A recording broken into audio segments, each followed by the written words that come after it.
July 2017 is in the books, and welcome to Roll to Hit Gaming, where we'll look back at last month in gaming.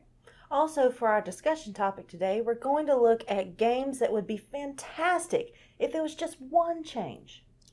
We also give our update on our Shelf of Shame progress, and progress is progress even if it's one game.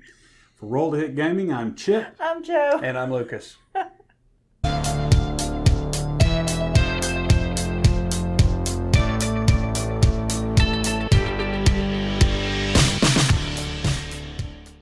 Last month, the postman dropped off a gem, and we unboxed Ignacy Trzewiczek's First Martians here on the channel. Check that out. I also did a first look and an impressions video of Bellwether Games' new Wind-Up War. It's kind of an action programming battle of wind-up toys. You lay out your action cards and then set them off, and what happens, happens.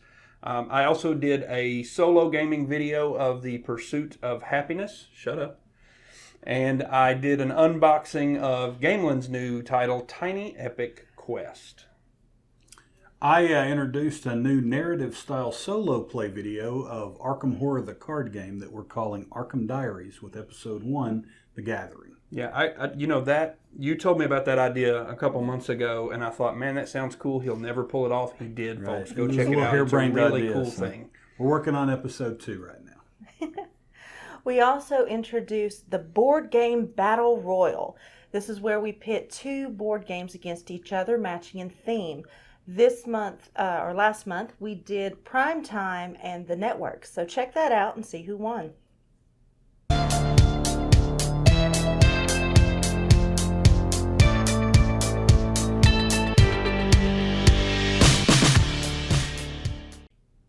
Well, this month's Game of the Month, I'm going to choose Century Spice Road. It's a little bit of Cult of the New, but that's okay because it's a really good game. In it, you're a merchant, a caravan leader, if you will, collecting different spices, transforming them into others. I guess you're trading them technically for upgraded or more valuable spices, and then using those to fulfill and gain victory points. People are talking about this as a Splendor killer. I think in its current iteration, it does that for me. I would choose Century Spice Road over the standard Splendor, but Splendor has an expansion coming up. We'll see that probably at Gen Con. So, I'll keep Splendor in the collection for now, and we'll see what the expansion does. But Century Spice Road, great game, lots of fun, quick play, and the components very nice. So I will probably have a video coming on that one at some point. Yeah, it's one of those new hotness deals, which makes me a little bit skeptical to begin with, but it delivers. You open the box and it's the front of the page and the back of the page, and that's all the rules. In 3 minutes, you're playing that game, and it's so intuitive, so involved. The different combinations, just a fantastic game. I see the comparisons to Splendor, and I would have to agree. I don't know why I would ever choose Splendor over this one. We'll see what Cities of Splendor brings to that game. But for right now, for that kind of light Euro game, Century's going to take that spot. Well, the card art is beautiful too. Mm-hmm. When you look at it, you're just captivated by it.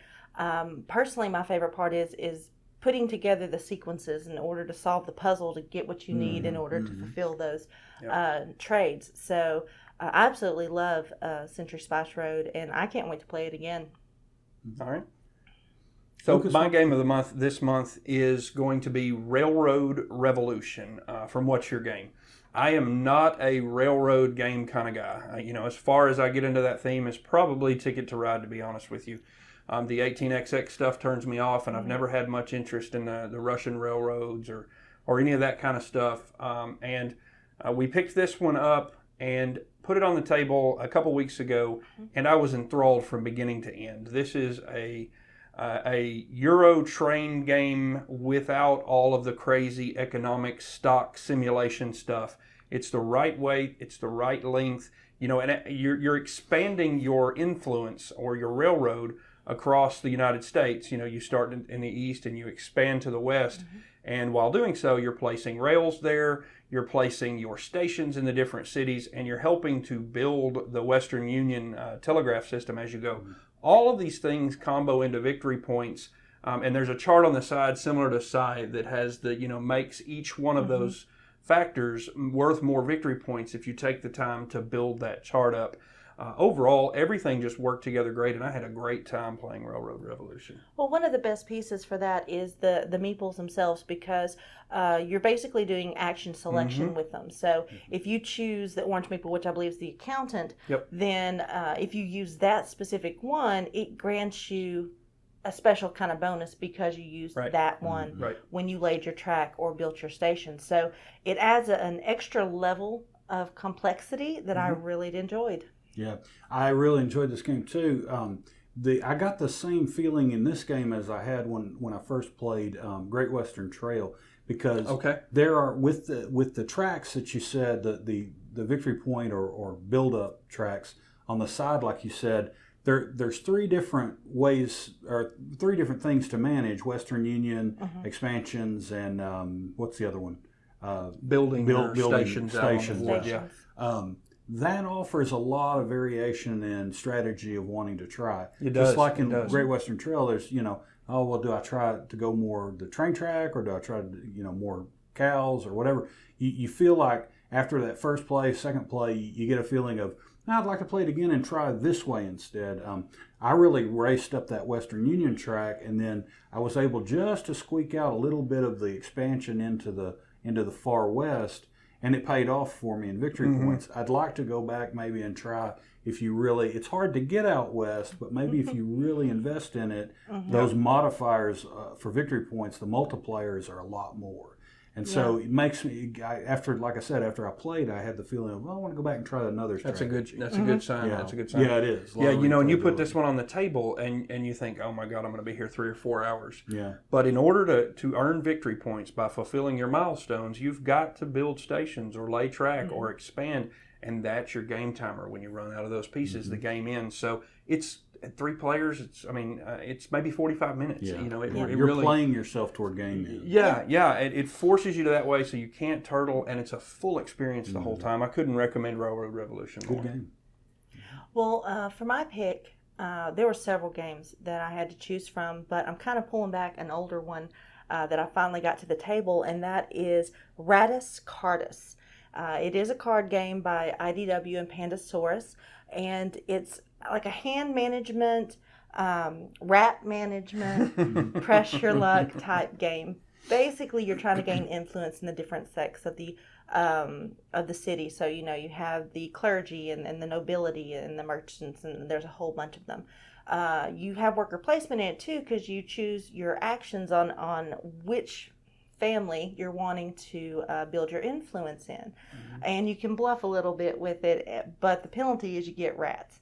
Now, at the end of the game, depending on the number of rats you have and how many nuns are there to assist with the plague, you could have the highest score, but you still die the plague. So it was really interesting seeing how far you're willing to press that luck and how many rats you're willing to take on in order to get those higher ranks in society. So I really enjoyed it, and that is Ratus Cardus. Yeah, I didn't have a lot of hope for this game. I didn't either. When it came to the table, or even when it sat on our shelf of shame, I was pleasantly surprised. It's a deeper game than it looks on the cover. You think, oh, okay, you're managing stuff, and rats are going to kill you if you get too many of them. But there are significant strategic choices to make. There's a little bit of luck based on the draw, but overall, this is a real deep game, or it's a deeper game than you think it is, and it's fun. You know? Yeah, we had a great time. We played it at 2. We played it at 4. At 4 was better. This is one of those. I don't say this much. This is one of those. The more people you can get around the table doing this thing, the better it's going to be. The more people kind of makes it. Yeah, you got the decision when you go to gain influence. Do I claim more influence than I actually have at the risk of taking those rats, because the Black Plague is going to come for us all at one point or another? So a lot of fun. To the shelf.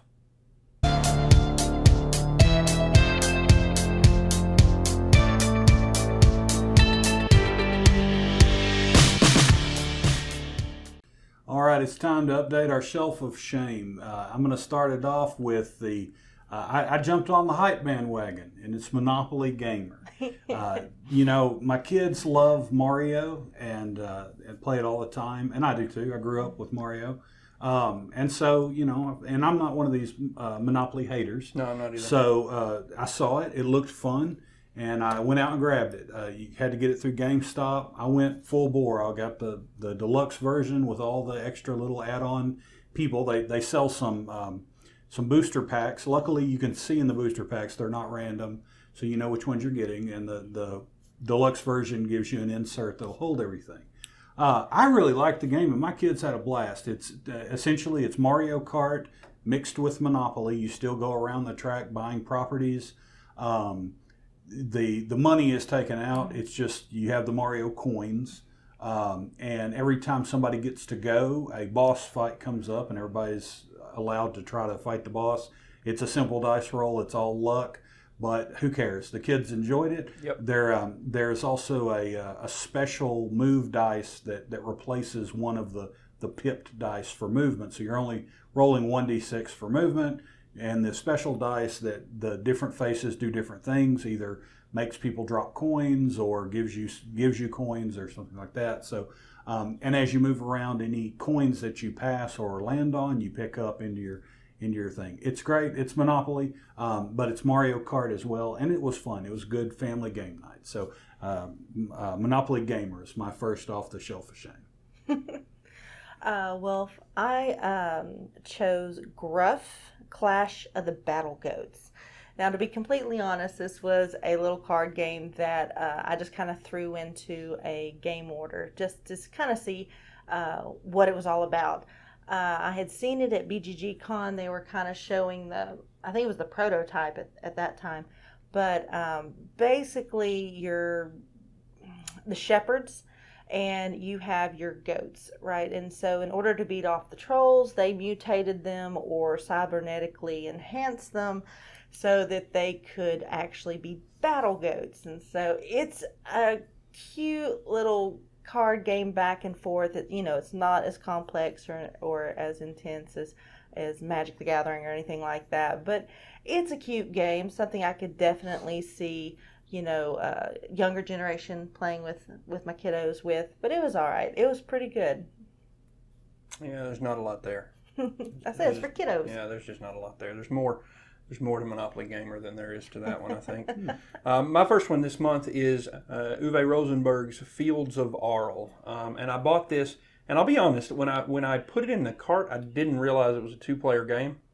And then, I played 1 to 2 players. I played the solo version first, which was neat, but it's wide open.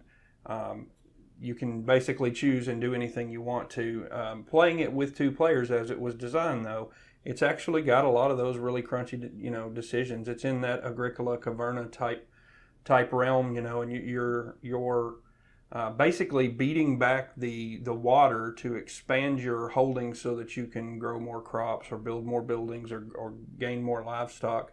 But it's broken into seasons. So in the first part, you're only taking actions in one season, and you can't take any of the actions in the other season. With one exception, any player can decide to take one of those other actions, but in doing so, they forfeit the right to be the first player the next turn. So that was a neat decision, and sometimes you've got to jump over there and grab one of the actions that you can only take in winter. And I thought it was particularly thematic because if you looked at the type of actions available during the summer, they were a little more open, they were a little more agricultural. In the winter, it was a little more Trapper Joe, fur trading and these sorts of things, So, it really tied that theme in well. I'm obviously not familiar with the region that it's based on. I read that Uwe's father was from that village, and that's why he made this game. But one of the other aspects is you're traveling around the region, trading goods with the other communities, and on the side there's a little track. And when I trade with this city, that its tile is going to range in how big it is, and I flip that over and put it on the side, and that's going to build a little road that's my journey of trading throughout the lands, and it's more victory points the higher I go up that little road. A lot of great things. It gives me a lot of the same kind of great feel that Caverna does. I really enjoyed Fields of Arle. Well, its key mechanic was worker placement, but it also has a bit of engine building, because you have to upgrade your carts in order to go to the bigger cities, and you need to be able to like butcher before you can cook. Right, so right. there's a lot of engine building in it too, and that was an interesting twist. And each one of those actions has associated tools in the middle of the action space there.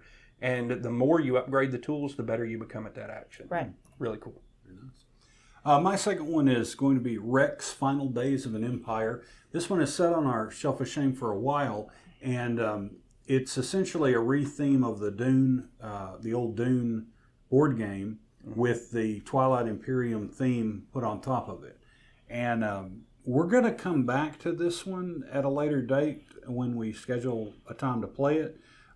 We decided to try this a little bit later in the evening, and it's not really a game to sit down with 5 players and try to get into the rule book. So we got it set up and we went through a full turn. So we're going to count it as a play, but we all decided that it was getting late and it was time to move on to something that we might be able to finish before 4 o'clock in the morning. So we all decided to come back to this at a later date. But I like the Twilight Imperium theme. I like the Dune theme, but it is what it is. And I feel like maybe I will like this game once I have time to sit down and play through it and enjoy it. So, but we'll see. But that's Rex: Final Days of an Empire. Again, I can't wait for it to come back around. I really want to try. Yeah, we'll give it an honest try. Yeah, I'm pretty skeptical of it. What we played of it was boring, and one of its key tenets is blind bidding. I'm bidding very limited funds I have on something that I have no idea what it is, and I did not enjoy that. But we'll report back on it when we get another opportunity to play it. Another game that we played this month is Histrio. It's by Bombix, I believe is how you pronounce that. It's a Bruno Cathala and a Christian Martinez game. So you kind of have to think of, the Disney Robin Hood, because it's all cuddly characters, bunnies and cranes and such. It's cartoonish, but you're putting on a play for the king. And if the king is in the mood for a drama, then you want to gather actors that are dramatic. If he's in the mood for a comedy, then you want the funny acrobats and comedy actors. So you're building up your troupe in order to put on a play for him. In order to hire these members, you take your little caravel, I think is what they called it, hot air balloon, and you go to these 8 different cities. So you're using a deck of cards. Each person has 8 different cards, and you place the card of the city you want to go to, and then you can hire from that city.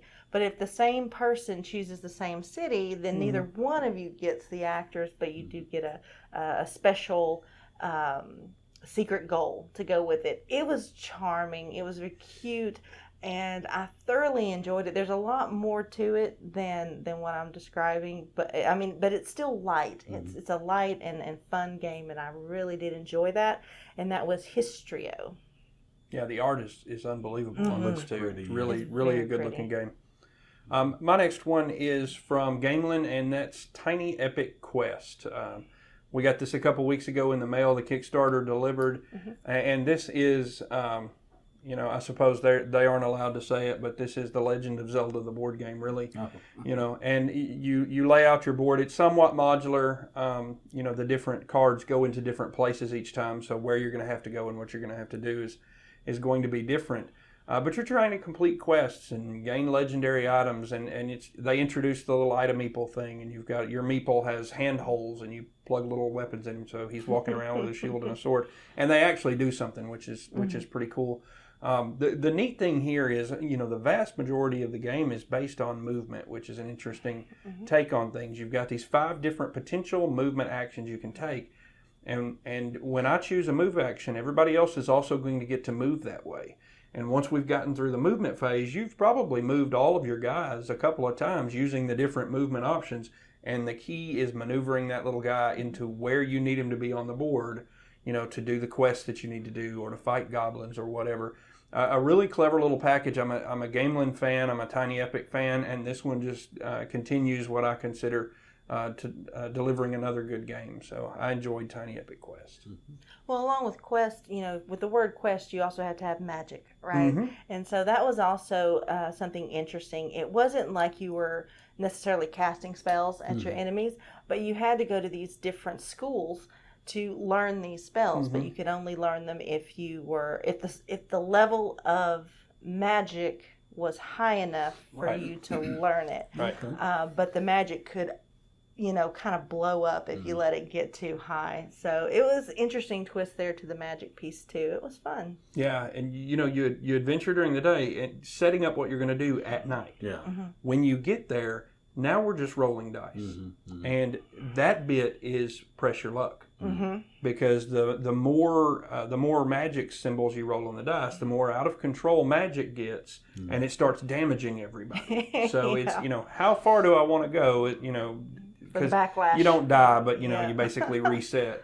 But how far do I want to push my luck here, trying to accomplish what I need to?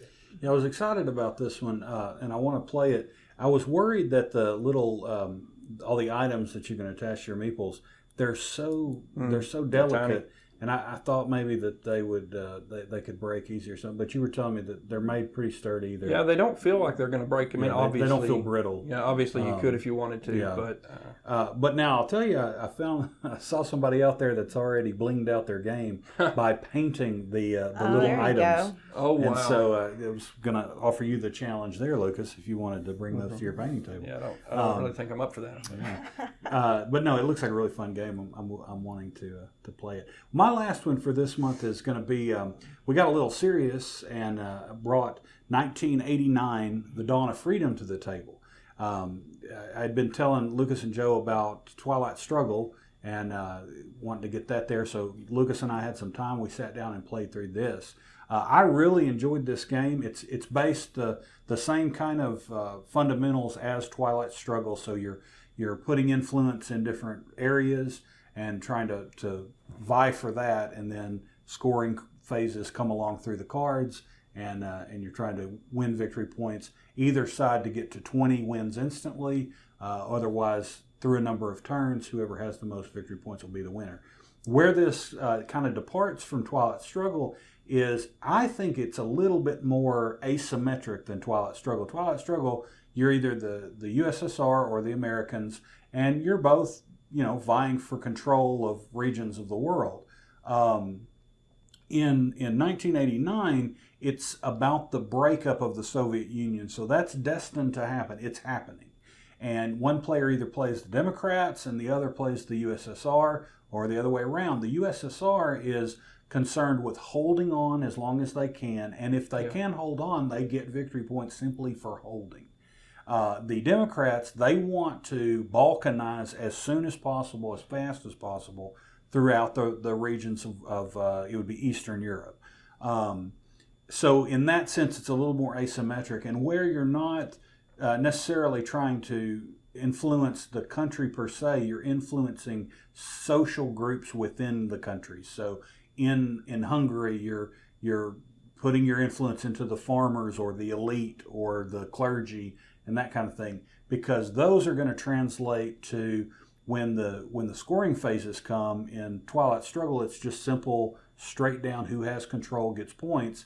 In 1989, you're going to go through a power struggle phase that can shift the control of the region that you're fighting over before scoring, and that's where the Democrats are able to wrest control and balkanize the area. And once that happens, the USSR cannot score in that region anymore. So it's a lot more serious than our other games that we played, a lot more serious than Monopoly Gamer. But I had a really good time, and I think for me, I'm probably going to pick this one over Twilight Struggle just because I like the power struggle that happens in between scoring. So, Lucas, what did you think of it? Yeah, I can't compare it to Twilight Struggle because I haven't played that, but I enjoyed the experience. Smoked him, by the way. Yeah, big time. Poland. But I as we were playing it, I really enjoyed 13 Days. And as we were playing it, I was thinking, that one is a little thematically more appealing to me, and I think I liked the more focused scale of it. 1989 was so big. You've got a huge map, and fortunately it tells you right on the board, hey, these are the regions that are important in the beginning, the middle, and the end. And to be perfectly honest with you, I saw that and went after that. If it had gone further into the game, I was not prepared in those other regions, so I probably would have got a smoke down the line. But I did have fun with this game. I think maybe the scope is just a little too wide for me. Yeah, it's one of those, like we said when we played, it's one of those, I think, on a Saturday morning or a Sunday afternoon, it's just a couple of you and you want to have, just a relaxed time, maybe get some bourbon or something, just have a game. Oh, my. Well, more on a lighthearted scale, one of the games that I took off the pile for us to play was by Mark Rivera and Backspindle Games, and that was Luchador Mexican Wrestling Dice. We love you, Eddie.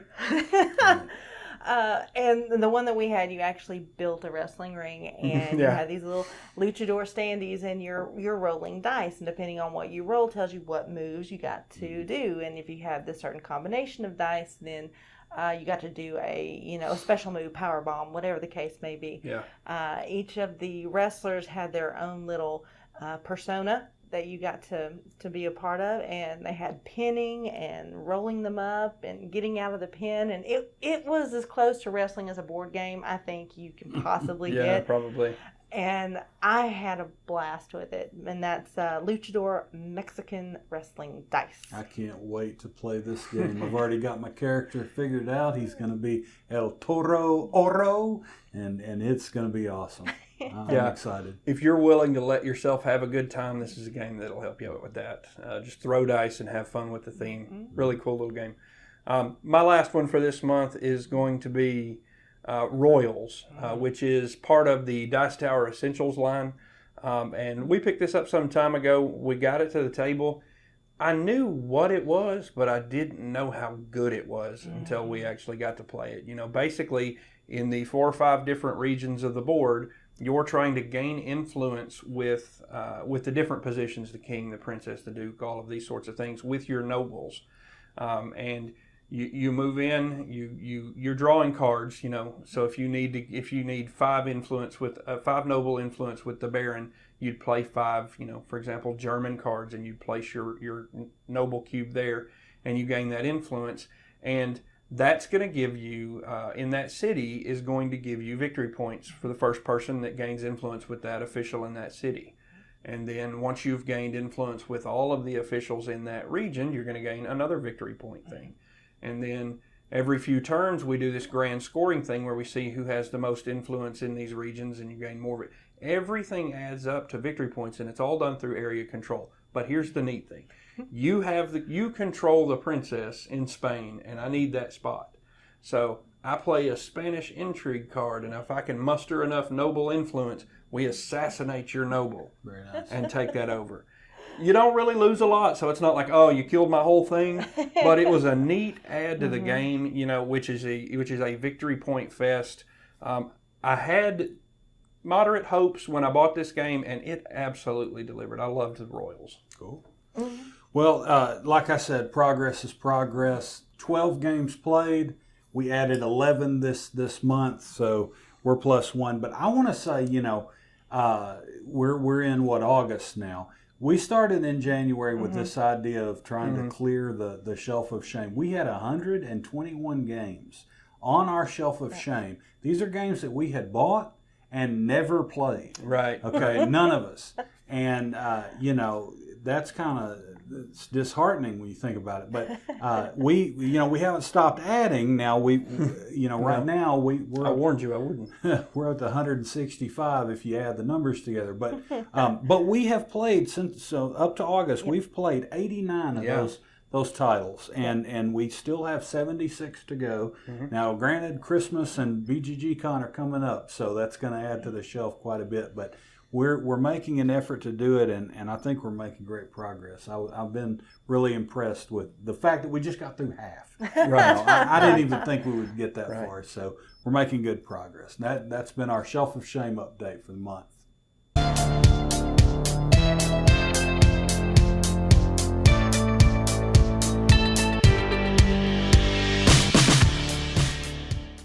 Welcome back to our roundtable discussion this month. And this month we wanted to talk about games that would be great with this one change or with these changes. Games that, for whatever reason, we were disappointed in, but we think they'd be great with these changes. Now, before we start, we are not game designers and not saying we could have done it better. These are simply the things that we didn't like and maybe an idea for how we would get there. So I'm going to start off with probably a lesser known title, but we picked this up at our first BGG Con several years ago, and that's called Regnum Angelica. It is a 2-player card battle game. You kind of think chess with cards. You move them on a gridded board, and they all have a way they move and things they do. And my problem with it was simply that it needed more than it had. It was on the boring side, and that was because both sides were exactly the same. So my suggestion or my idea for what would have made this one better for us is asymmetry. If she put out this demon, my matching demon did exactly the same thing. It moved exactly in the same way. And I know you're saying, well, that's chess, right? Well, chess is boring. So, we wanted more from this theme than that. And so that would be my suggestion for Regnum Angelica, asymmetry. I didn't even play it, but looking at it, that was the exact thought I had was, wow, they're exactly the same. I figured, give the demons certain powers and give the angels different powers and have it mix up that way. Yeah, it's interesting that you came to that conclusion. Yeah, it was completely the same. The art was beautiful. The board was beautiful. Yeah, it's pretty. Their booth was beautiful.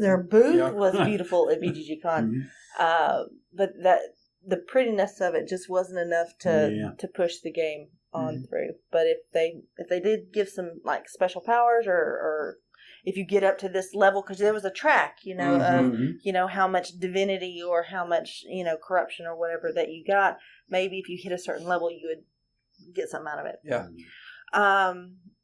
One that I picked is pretty common, I think, and that is Dead of Winter. Yes, I absolutely love Dead of Winter. It's a fantastic game. I enjoy it every time we play it, except I don't like the personal objectives. Trader's fun. Trader's good. Trader makes it interesting. But when you have the personal objectives, it takes away from, the thought of survivors coming together, trying to survive, to live in this environment and to make it to the next thing. So I think if they just took the personal objectives out, the game would flow and just be perfect at that point.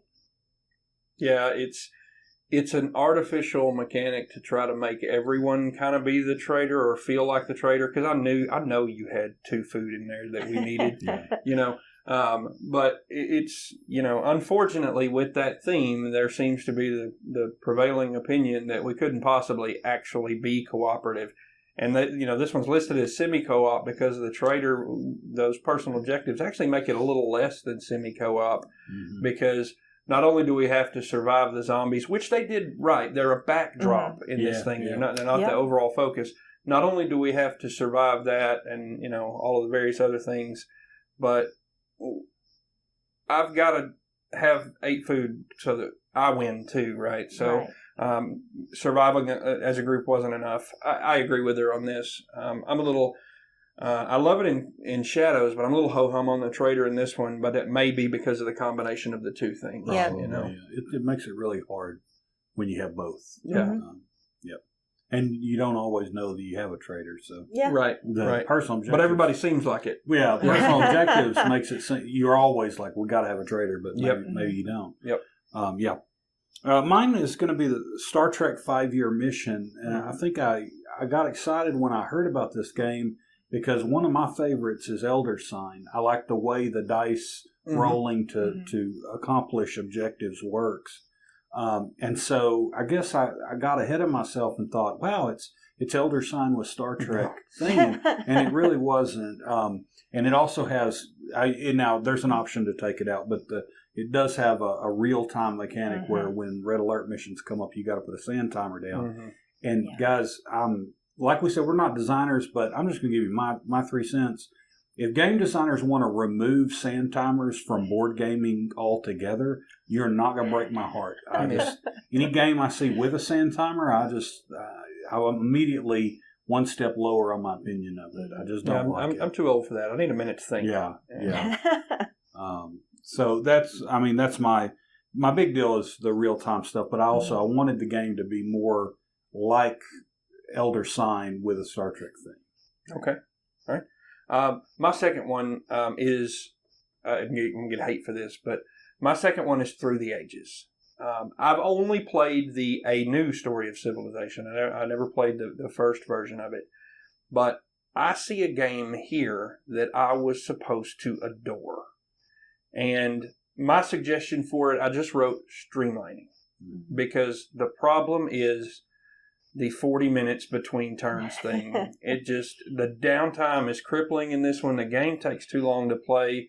You know, if you say, okay, well, we're only going to play through age 2, that kind of affects your engine building because you miss a whole age there, you know. So I'm not sure that fixes the problem, and it still took a long time, you know. And it's fiddly too, right? Mm-hmm. One of the, you know, you move this much ore around to get this much food and back and forth, and you know, maybe that would have been streamlined and I don't know, cut the card pool in half. I don't know. It's just I was supposed to really like that game because thematically I'm in, but the downtime kills me in Through the Ages. Yep, too much, too long, and it stalls. Yeah. It'll stall out. Yeah. And so, I wasn't a fan of that game either. Yeah. I can't argue with anything you say. All that's true. Mm-hmm. It's just, if you like that thing, if you can handle that, you'll like the game. If you can't, you won't like it. Yeah. Right. And I don't know that there's even a way to streamline it just because of the way the game operates. Yeah. I don't know. Like I said, we're not designers. Yeah.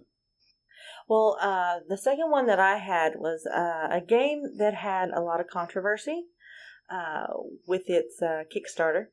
But I heard about the theme and I was really interested in it, and I thought it might be an exciting one for me. It's a sci-fi game called Nova Cry.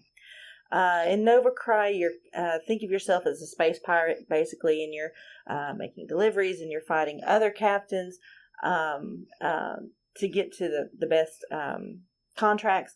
But the thing with Nova Cry that kind of brought it down was your inability to upgrade.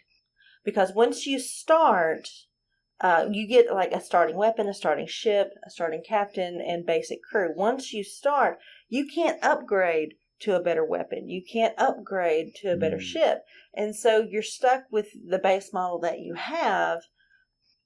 And I mean, I want to grow. I want to be the best pirate out there, but I'm handcuffed from the get-go. And so I think if they had upgrades along the way for your ship, for your crew, for your weaponry, then that would have really bumped it up considerably for me. And that was Nova Cry.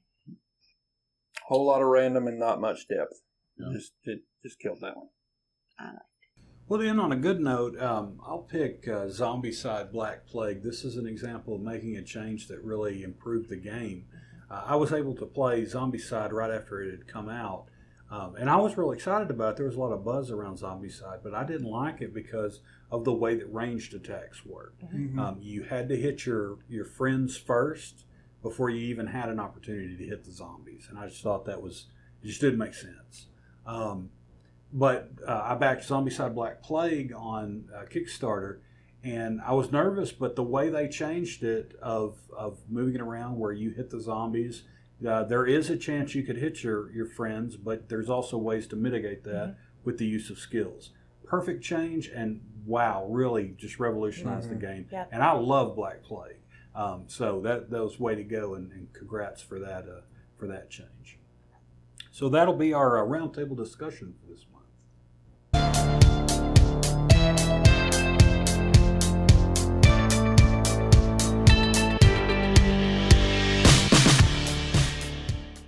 All right, now it's the time you've all been waiting for. It's time for the Bad Board Game Description Challenge. For our new viewers, this is not a description of a bad board game per se. It's a bad description of a board game. And so this month's installment, it's the game for people who love Japanese cuisine and think that 7 Wonders is a little bit too heavy. So if you know the answer to that, give us a comment down below. And we have a contest running. If you're the first person with the correct answer and you have a BGG account, if you'll let us know what your username is, we'll send 100 Geek Gold your way. All right, fair enough. Thank you for joining us for another Roll to Hit Gaming Monthly, this time for July 2017. If you're looking for some daily content, follow the link you'll see at the bottom of your page and at the bottom of your screen and in the description box below to our WordPress blog, where Brandon's doing some great work over there with daily news, game company spotlight articles, as well as most Fridays giving you a hint for what might be a good choice for you and your group to play in the upcoming weekend. So check that out for Roll to Hit Gaming. I'm Lucas. I'm Joe. And I'm Chip. If you'd like to join the Roll to Hit Nation, just click subscribe.